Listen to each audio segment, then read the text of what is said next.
are soapy today. Come on then, Timmy. Is he roly-poly? No.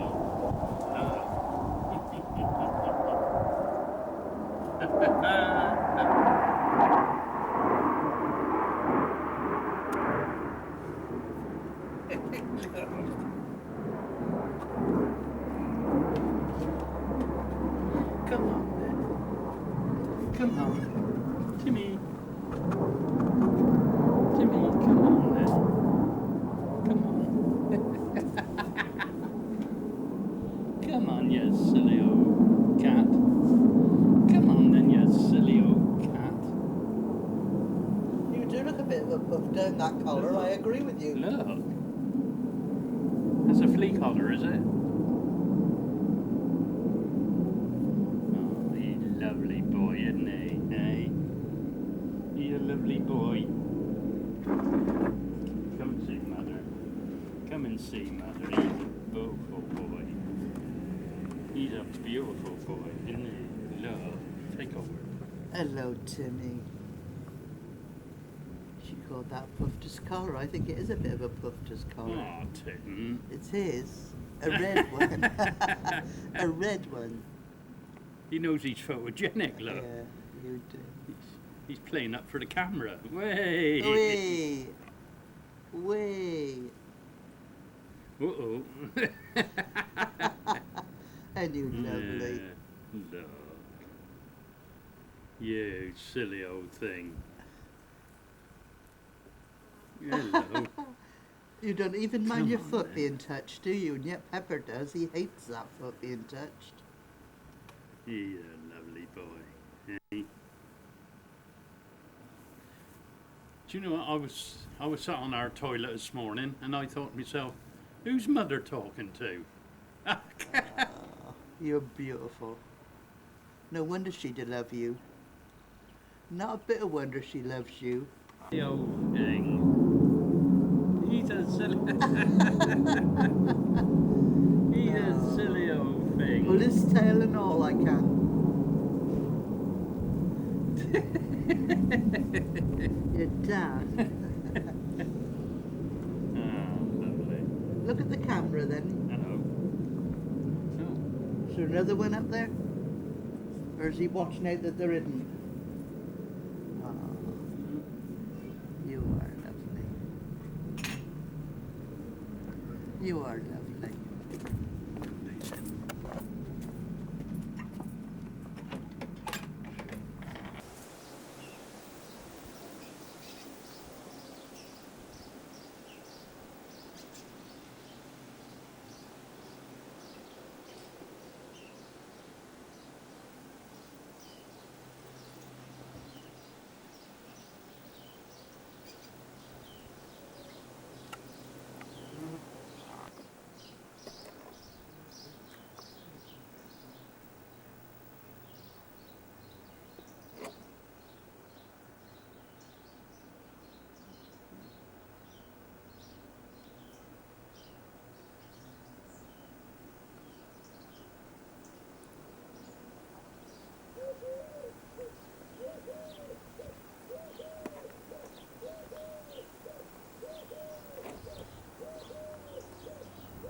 Falkland Island Caracara. They come from the Falkland Islands, strangely enough.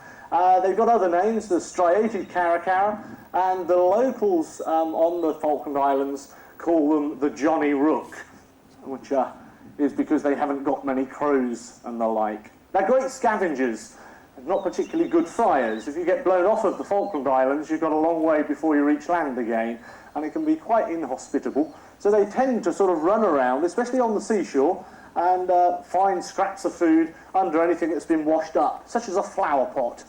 And we just happen to have a Falkland Island flower pot, and we'll place a piece of food under it, and you see he just hooks it over using his talons, which is quite unusual. Birds of prey usually use their talons to catch things. They don't use them as a tool, but he's certainly worked out how to flip those over with no real problem at all. Now, occasionally you get Falkland Island rocks, which are made of fiberglass. Well, perhaps you don't, but he can't get under real ones. So we've got some fiberglass rocks, and if you watch, he usually sort of burrows his way underneath it in order to get the food. Which once again shows you he's very good at problem solving, which he has to be when he's here, because this rock at this end has got a flat bottom. He can't actually get underneath it. So he tied a piece of string to it, and he quickly learnt that all he actually has to do is to pull the string, move the stone, and he gets a piece of food. Now, I don't know if you've noticed, if you've wandered around the park today, it's quite quiet here. We've got nearly 250 birds of prey, but you can't hear any of them.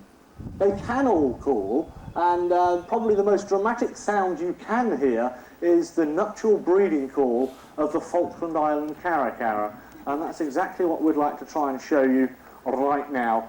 It's quite an amazing call, so we'll get him to come up onto the post.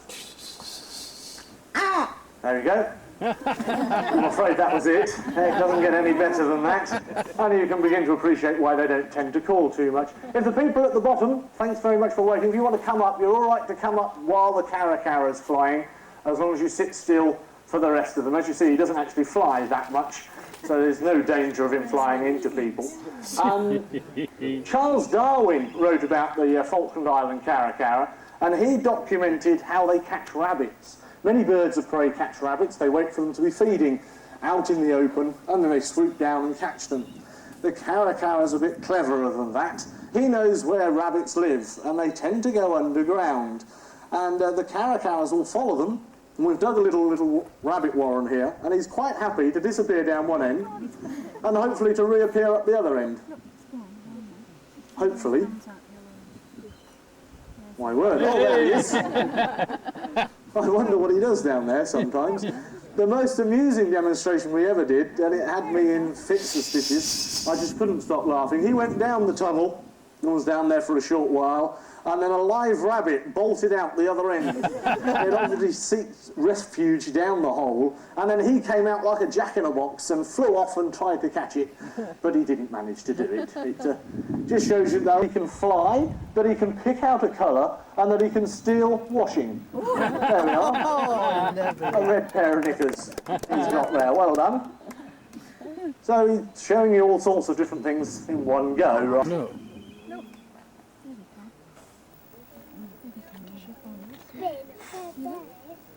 Oh.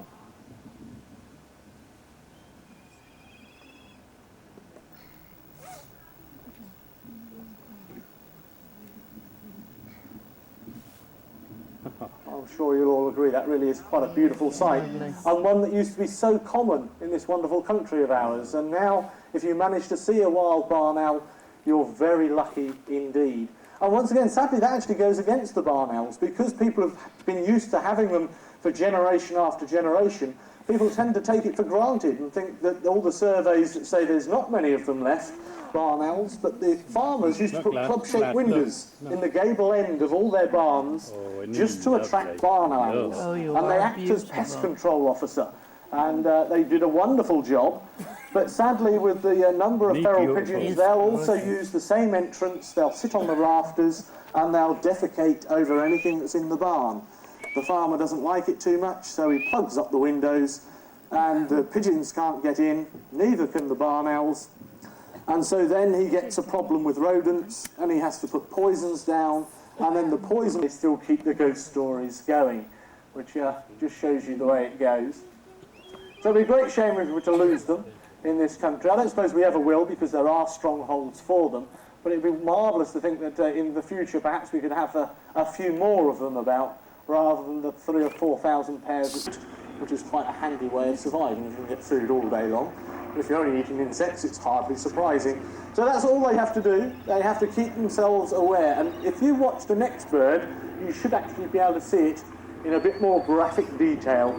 We're going to speed things up, but she hates it. She's about to rouse. Watch her. A good shake. She's just roused, which means she's ready to fly, and away she goes. Get the impression. She hasn't had to work too hard, and this is one way of actually working hard. Using the lure, just like a small bird, it twists and turns out of the path of the falcon. The falcon has to work really hard in order to catch it. A wild bird would have either caught its tea by now, or its tea would have made it to cover. It'll catch her. Birds of prey don't get on. Big ones eat little ones. That's the way of nature. And we've released 4 buzzards this season, which are more than capable of coming down and giving her a hard time. So she has to remain vigilant and looking around all the time. She keeps looking up, which may well mean that there's a buzzard high in the sky beyond our vision. They're called secretary birds is because when they were discovered by Victorians, the clerk of the day wore the ridiculous trousers that we're all wearing, and you can see that Madeline is wearing a pair of black breeks. And the clerks also used to write with goose quills, with feathers, and they would stick them behind their ears prior to taking a letter. And you can see Madeline's got a fine array of feathers behind her ear. At the moment she's just picking up food using a knife and fork, her beak, but they can catch larger things than insects and small lizards. In our African savanna bush we have a 6-foot rubber snake, and it's a killer snake in the wild. You do a tap dance on its head, scramble its brains, and then eat it. Obviously, we don't want her to eat a rubber snake, so once she's convinced it's dead, she looks at Clive and she gets a piece of beef instead. We're going to bring her... Thank you very much for that. We're going to bring her a bit closer so you can see just how deadly her strike is. She always goes for the head end. That's the business end. If it's a poisonous snake, you definitely want to scramble its brains before it can bite you. You kick it nice and hard, and once again, once it's dead, you get a piece of beef, Madeline. Well done. I said they catch poisonous snakes. Where are you? Hello, you're not supposed to look that way. You're not. Come on, this way. We didn't like facing in the sun. So. Oh, I see. That better? I'd love to touch you, but I mustn't. Oh, right. This way. Hello. I'm not going to talk to you. Right, come on. There's others.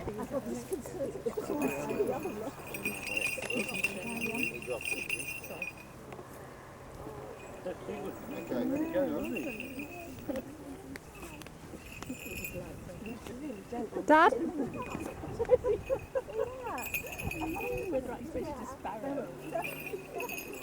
Come on. Come on. That's right. You're a nice boy, aren't you? You're a nice boy. Put your finger over then. Come on then. Come on. Come on. Wonder what you think of us.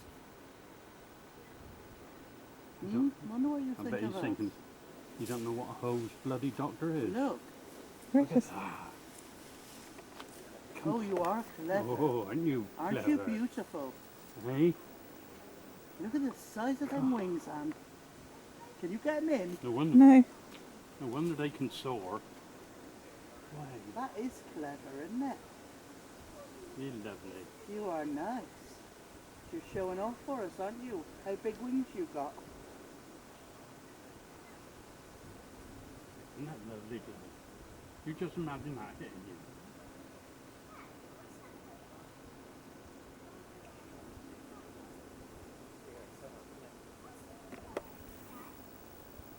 Gone? Mhm.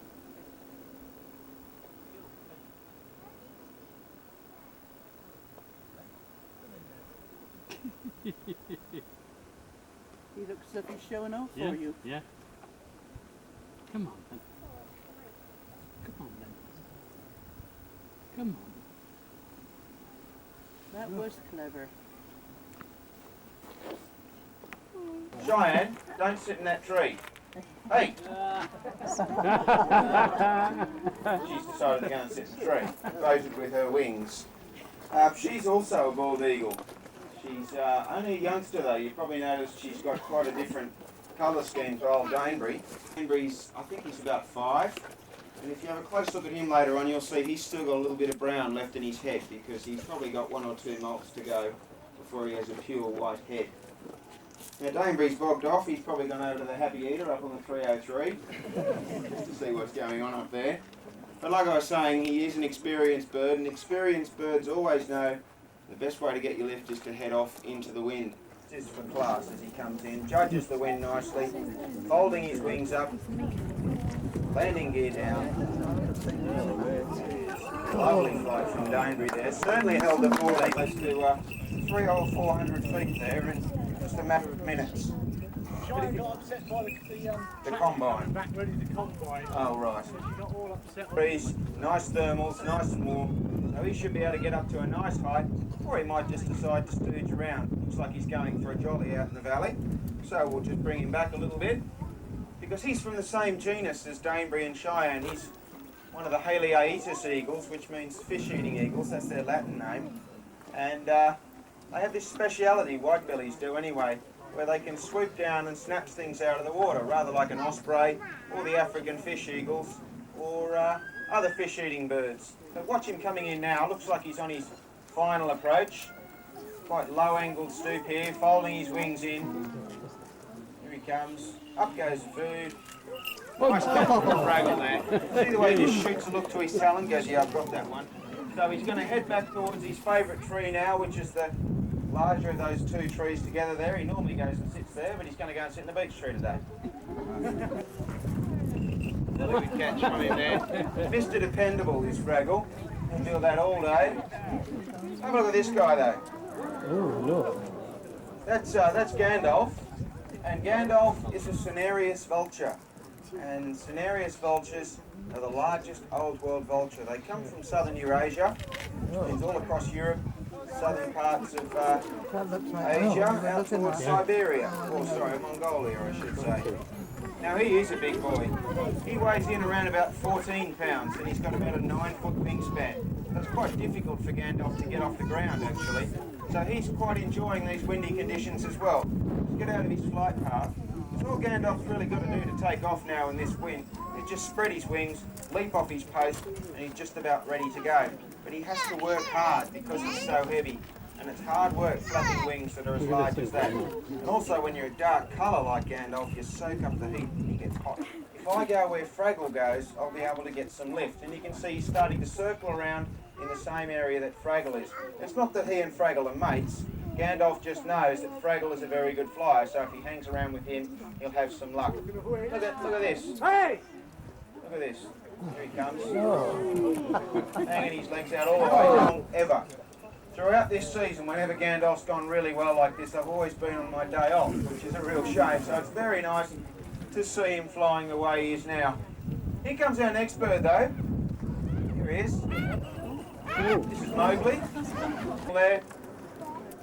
Like Mowgli to come across again, if she deems it necessary, of course. I should point out that Mowgli is actually a female battler eagle. You can see that white band on the back of his wings there. Well, that's the mark of a female battler, but we thought that Mowgli was a male when he came out. Alright, so, looks like we're just about set to go with Edward. I can't see him in the grass anymore. Oh, there he is. Mike's got him. Mike just walks away from Edward now, and that's the technique. You see, Eddie feels a little bit lonely, and was someone calling him? There he is. Steve's calling him now. He just needs to figure out which way to point, where the wind is coming from. There he goes. He's decided to go this way. No. He's saying, why fly when you can walk? That's sort of like the Condor's motto. No, he says. You get that? Look at their wings. And that white, they have a very pronounced white ruff around the base of their neck. You can see Eddie's got a little bit of a ruff, but it's nowhere near white at the moment. He's got a lot more growing to do to be like his older brother George. What are we going to do, man? See if we can get him to go up We'll to. see if we can get him to go straight across. Need to watch themselves in case that happens. Yes, quite. Not the most enjoyable thing. Thinking about it, he can hear the combine now. He's probably a bit worried, so he goes up to Michael. His reaction is going to be. Fraggle up in his tree there, cutting a nice figure in the beach.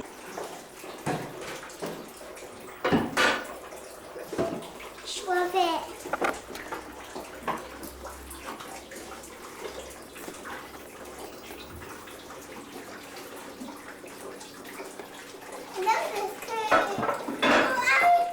That's a huge cake, isn't it? Look at the big knife.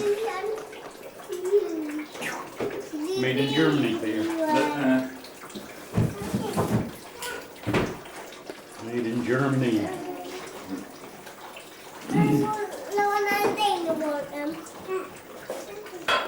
What have you got, my treasure? Look at Nanny's cake. And Grampy. And And Grampy. Grampy's share.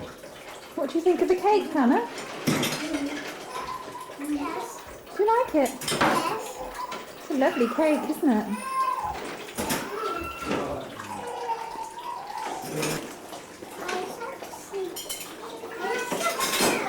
The socks is coming off.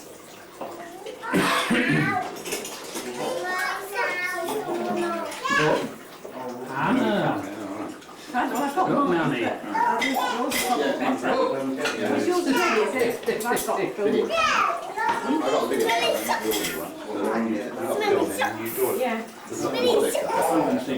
got smelly socks, Hannah? Show me your foot. Oh, you shouldn't put your feet on the table.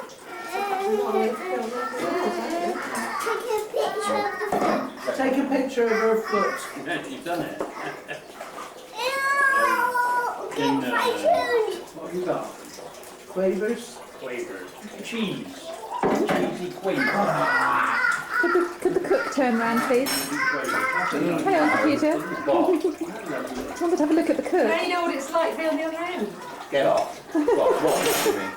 No, with a blue video camera. Hannah, do you think you want to get your foot off the table? Yeah. You don't? Oh yeah.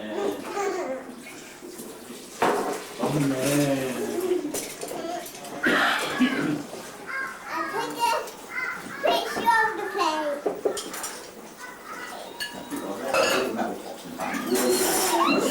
I washed up all the metal pots and then twice so. The spider coming. Wave them down. Wave down, then wave. Oh, that's good, Aaron, isn't it? wave. Hooray. Peter, come and have a look a minute. Come and see Nanny. They all got one, look. Yeah. Come out in the dark then. Come out in the dark. Oh, good. It's good, isn't it? It's a chemical, is it? Or was it chemical? Oh, I've got one. Oh. I hear thunder. I hear thunder, tornado. What's that? An elephant. Oh, an elephant. And you've got a seahorse. Good, aren't they? Yeah. A seahorse, yes. Oh, whee.